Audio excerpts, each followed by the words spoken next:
all, welcome back to Xylem Learning. Anuma Miss is here. എൻ്റെ മക്കൾക്ക് എല്ലാവർക്കും വളരെ ബ്യൂട്ടിഫുൾ ആയിട്ടുള്ള ആനിമൽസിൻ്റെ ഒരു ചിത്രം ഇവിടെ കാണാൻ വേണ്ടി പറ്റുന്നുണ്ട് അല്ലേ? ഇതിൽ വെറൈറ്റി ആയിട്ടുള്ള ആനിമൽസിനെ നിങ്ങൾക്ക് കാണാൻ വേണ്ടി സാധിക്കുന്നുണ്ട്. ഈ ഒരു പിക്ചറിൽ നിങ്ങൾക്ക് ജിറാഫിനെ കാണാം, അതേപോലെ തന്നെ ആന, എലിഫൻറ്റിനെ കാണാൻ വേണ്ടി പറ്റും, ടൈഗർ, ലയൺ, ചിമ്പാൻസി, ഗൊറില്ല, അങ്ങനെ കുറേ ക്രീച്ചേഴ്സിനെ നിങ്ങൾ കാണുന്നുണ്ട് അല്ലേ? അപ്പം നമ്മൾ ഇന്ന് പഠിക്കാൻ വേണ്ടി പോകുന്നത് ഈ ആനിമൽസിൻ്റെ കമ്മ്യൂണിക്കേഷനെ കുറിച്ചാണ്. നിങ്ങൾക്കറിയാം, നമ്മൾ ഹ്യൂമൻ ബീങ്സിന് നമുക്കൊരു കാര്യം ഉണ്ടെന്നുണ്ടെങ്കിൽ അത് നമ്മുടെ ഫ്രണ്ടിൻ്റെ അടുത്തോ അല്ലെങ്കിൽ നമ്മുടെ ഫാമിലിയിലോ ഒക്കെ നമ്മൾ എങ്ങനെ കമ്മ്യൂണിക്കേറ്റ് ചെയ്യാറ്? നമ്മൾ എന്ത് ചെയ്യും? ലാംഗ്വേജസ് യൂസ് ചെയ്യും അല്ലേ? വെദർ ഇംഗ്ലീഷ് ഓർ മലയാളം ഏതായിക്കോട്ടെ, നമ്മൾ ലാംഗ്വേജ് യൂസ് ചെയ്തിട്ട് കാര്യങ്ങൾ പറയും. എന്നാൽ കൊച്ചു കുഞ്ഞുങ്ങളുണ്ടല്ലോ, അവരെങ്ങനെയാണ് കാര്യങ്ങൾ കമ്മ്യൂണിക്കേറ്റ് ചെയ്യാറ്? അവരെന്ത് ചെയ്യും അല്ലേ? അവർ ആക്ഷൻസ് ഒക്കെ കാണിക്കും, അല്ലെങ്കിൽ അവരുടേതായിട്ടുള്ള സൗണ്ടുകൾ ഉണ്ടാക്കും അല്ലേ? ഇപ്പം അവർക്ക് ഉറങ്ങണം എന്നുണ്ടെങ്കിൽ അവർ ചിലപ്പോൾ ഇല്ല ഇങ്ങനെ കരയുന്ന പോലെയൊക്കെ കാണിക്കും. അപ്പോൾ അവരുടെ അമ്മമാർക്ക് വേഗം മനസ്സിലാവും അല്ലേ? ചിലപ്പോൾ അവർക്ക് ഉറങ്ങാൻ വേണ്ടിയിട്ടായിരിക്കും കരയുന്നത്, അല്ലെങ്കിൽ അവർക്ക് വിശന്നിട്ടായിരിക്കും കരയുന്നത് അല്ലേ? അങ്ങനെയൊക്കെ അമ്മമാർക്ക് തിരിച്ചറിയാൻ പറ്റാറുണ്ട്. ഇനി ഇതേപോലെ തന്നെ നമ്മൾ ആനിമൽസിനെ എടുത്തു കഴിഞ്ഞാൽ അവരെങ്ങനെയാണ് കമ്മ്യൂണിക്കേറ്റ് ചെയ്യാറ്? നിങ്ങൾക്കറിയാം, അവർക്ക് പ്രോപ്പറായിട്ടുള്ള ഒരു ലാംഗ്വേജ് ഇല്ല, എന്നാലും അവരും എന്ത് ചെയ്യുന്നുണ്ട്? കമ്മ്യൂണിക്കേറ്റ് ചെയ്യുന്നുണ്ട്. ഇതിനായിട്ട് അവരിന്ന് യൂസ് ചെയ്യുന്നത് എന്താണ്? അവരുടേതായിട്ടുള്ള സ്പെഷ്യൽ ടൈപ്പ് ഓഫ് നോയ്സസ് ആണ്, അല്ലെങ്കിൽ അവരുടേതായിട്ടുള്ള സ്പെഷ്യൽ ടൈപ്പ് ഓഫ് സിഗ്നൽസ്. ഇത് രണ്ടും ഉപയോഗിച്ചിട്ടാണ് ഈ ആനിമൽസ് കമ്മ്യൂണിക്കേറ്റ് ചെയ്യാറ്.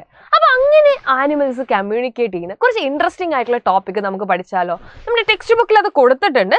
സോ നമുക്ക് എന്തൊക്കെയാണ് അതെന്നുള്ളത് 1 by 1 ആയിട്ട് നോക്കാം. ഇവിടെ നിങ്ങൾ നോക്കിക്കേ, നോയ്സ് ആൻഡ് സിഗ്നൽ എന്നുള്ളൊരു കാണാൻ പറ്റുന്നുണ്ട് അല്ലേ? അപ്പൊ ലാംഗ്വേർ കണ്ടിട്ടുണ്ടോ? ഇതാണ് ലാംഗ്വേർ. ഇവിടെ ഒരു ജീവിയെ കാണുന്നില്ലേ? ഏകദേശം കുരങ്ങനെ പോലെയുള്ള ഒരാളാണ് നമ്മുടെ ലാംഗ്വേർ എന്ന് പറയുന്നത്. അപ്പൊ ലാംഗ്വേർ എങ്ങനെയാണ് അത് ആനിമൽസിനെ വാൺ ചെയ്യുന്നതെന്ന് അറിയാമോ? അവരെന്ത് ചെയ്യും? ഒരു സ്പെഷ്യൽ വാർണിംഗ് കോൾ ഉണ്ടാക്കും. എങ്ങനെയാണ് ഉണ്ടാക്കുക? ഒരു സ്പെഷ്യൽ വാർണിംഗ് കോൾ. അപ്പൊ ആ വാർണിംഗ് കോൾ കേൾക്കുമ്പോൾ അവരുടെ ബാക്കിയുള്ള ലാംഗ്വേഴ്സിന് മനസ്സിലാവും, ഓഹോ അവിടെ ലയണോ ടൈഗറോ എന്തോ ഒരു സംഭവം ഉണ്ട്, ഇത് നമുക്കുള്ളൊരു വാർണിംഗ് സിഗ്നൽ ആണ്, നമ്മൾ എന്ത് ചെയ്യണം? കെയർഫുൾ ആയിരിക്കണം എന്നുള്ളത്. അതേപോലെ തന്നെ മക്കളെ നോക്കിക്കോ, ബേർഡ്സും എന്ത് ചെയ്യുന്നുണ്ട്? ഇതുപോലത്തെ വാർണിംഗ് കോൾസ് നൽകാറുണ്ട് അവരുടെ ടീംമേറ്റ്സിന്. എങ്ങനെയാണ് അവർ വാർണിംഗ് കോൾസ് നടക്കുക? അവരുടെ വാർണിംഗ് കോൾസ് കുറച്ചുകൂടെ സ്പെസിഫിക് ആണെന്ന് നമുക്ക് പറയാം. അപ്പോൾ ബേർഡ്സിനെ സംബന്ധിച്ചിടത്തോളം അവരുടെ എനിമീസ് ലാൻഡ് ഏരിയയിലും ഉണ്ടാവും, അതേപോലെ തന്നെ ഫ്ലൈ ചെയ്തിട്ടും വരാം അല്ലേ? അതുകൊണ്ട് തന്നെ അവർ ലാൻഡിൽ നിന്നാണ് ശത്രു വരുന്നതെങ്കിൽ ഒരു സ്പെസിഫിക് ആയിട്ടുള്ള സൗണ്ട് ഉണ്ടാക്കും. അതേപോലെ തന്നെ ഈ പറയുന്ന ഫ്ലൈ ചെയ്തിട്ടാണ് അവരുടെ ശത്രു വരുന്നതെങ്കിൽ വേറൊരു ടൈപ്പ് ഓഫ് സൗണ്ട് ആണ് ഉണ്ടാക്കുക. അതാണ് ഇവിടെ പറഞ്ഞിരിക്കുന്നത്. They even have different sounds or different kind of danger. For example, there is a different warning call if the enemy is coming from the sky or if the enemy is on the ground. ഗ്രൗണ്ടിലാണെങ്കിൽ വേറെ, അതേപോലെ തന്നെ എയറിലൂടെ, അതായത് വായുവിലൂടെ വന്നിട്ട് നമ്മുടെ ആകാശത്ത് പറന്നൊക്കെ വരാറില്ലേ? അങ്ങനെയാണെങ്കിൽ മറ്റൊരു type ആയിരിക്കും ഉണ്ടാവുക. ഫിഷസും ഇലക്ട്രോണിക് സിഗ്നൽസ് വഴി എന്ത് ചെയ്യാറുണ്ട്?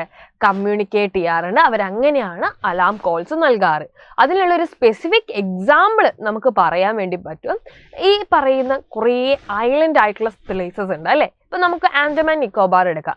ആൻഡമാൻ നിക്കോബാർ ഐലൻഡിൽ 2004 വലിയൊരു ഇൻസിഡൻറ്റ് നടന്നിട്ടുണ്ടായിരുന്നു. എന്താണെന്നറിയാവോ? സുനാമി. നിങ്ങൾ കേട്ടിട്ടുണ്ടാവും, ഡിസംബർ മാസമാണ് സുനാമി ഉണ്ടായത്. അപ്പോൾ ഈ ആനിമൽസിന് ഒരു പ്രത്യേക തരം കഴിവുണ്ട്. അവർക്ക് ഡേഞ്ചേഴ്സ് ഹ്യൂമൻ ബീങ്സിനേക്കാളും മുന്നേ സെൻസ് ചെയ്യാനുള്ള ഒരു കഴിവുണ്ട്. അതുകൊണ്ട് തന്നെ അവർ ആ ഒരു സമയത്ത് എന്തെങ്കിലും ഡേഞ്ചർ വരാൻ പോകുമ്പോൾ ഒരു പ്രത്യേക തരത്തിലുള്ള ഒരു കാര്യങ്ങളൊക്കെ ആയിരിക്കും അവർ ഉണ്ടാക്കുക. അതുകൊണ്ട് തന്നെ ഇവരെ വളർത്തുന്ന അല്ലെങ്കിൽ ഇവരെ ഒബ്സർവ് ചെയ്യുന്ന ഹ്യൂമൻ ബീങ്സിന് മനസ്സിലാവും എന്തോ സംതിങ് ഫിഷ് ഈസ് ദർ അല്ലെ, എന്തോ ഒരു ഡേഞ്ചറസ് ആയിട്ടുള്ള കാര്യം നടക്കാൻ പോകുന്നുണ്ട് എന്നുള്ളത്. അപ്പോൾ അവരെന്ത് ചെയ്തു എന്ന് പറഞ്ഞാൽ, ഈ ആൻഡമാൻ നിക്കോബാറിലെ ആളുകൾ ഈ ഒരു ടൈമിൽ, അതായത് സുനാമി വരുന്നതിന് മുന്നേ എന്ത് സംഭവിച്ചു എന്ന് പറഞ്ഞാൽ, അവർക്ക് ഇതേപോലെ തന്നെ ഇവരുടെ ആനിമൽസിലൊക്കെ എന്തൊക്കെയോ ഒരു പ്രശ്നങ്ങൾ കണ്ടു. അപ്പോൾ അവരെന്ത് ചെയ്തു? കുറച്ചുകൂടെ സേഫർ സൈഡിലേക്ക് മൂവ് ചെയ്യാൻ വേണ്ടി പോയി. അങ്ങനെ അവർ സേഫർ സൈഡിലോട്ട് മൂവ് ചെയ്തതുകൊണ്ട് തന്നെ അവർ രക്ഷപ്പെട്ടു. കാരണം എന്താ? അന്നത്തെ ഈ പറയുന്ന സുനാമിയിൽ കടലിനോട് അടുത്ത് നിൽക്കുന്ന ആളുകളൊക്കെ മരണപ്പെടുകയാണ് ഉണ്ടായത് അല്ലേ? ഇവരിതിനെ ഒബ്സർവ് ചെയ്തുകൊണ്ട് മാത്രം ഇവരെന്ത് ചെയ്തു? രക്ഷപ്പെട്ടു. സോ ആനിമൽ വേൾഡിൽ നമ്മൾ വിചാരിക്കുന്നതിലും കൂടുതൽ ഒരുപാട് കൗതുകങ്ങൾ നടന്നുകൊണ്ടിരിക്കുന്നത്. സോ നിങ്ങളുടെ ഇന്നത്തെ പണി എന്ന് പറയുന്നത് അല്ലെ എന്താണ്? നിങ്ങളും ഇങ്ങനത്തെ ആനിമൽ വേൾഡിൽ കുറേ ക്യൂരിയസ് ആയിട്ടുള്ള കാര്യങ്ങളുണ്ട്. നിങ്ങൾക്കറിയാവുന്ന കാര്യങ്ങൾ നിങ്ങൾ എന്ത് ചെയ്യുക? കമൻറ്റ് ചെയ്യുക കേട്ടോ. ഓക്കെ, അപ്പോൾ മറ്റൊരു ദിവസം നമുക്ക് വീണ്ടും കാണാം. Until then, bye bye.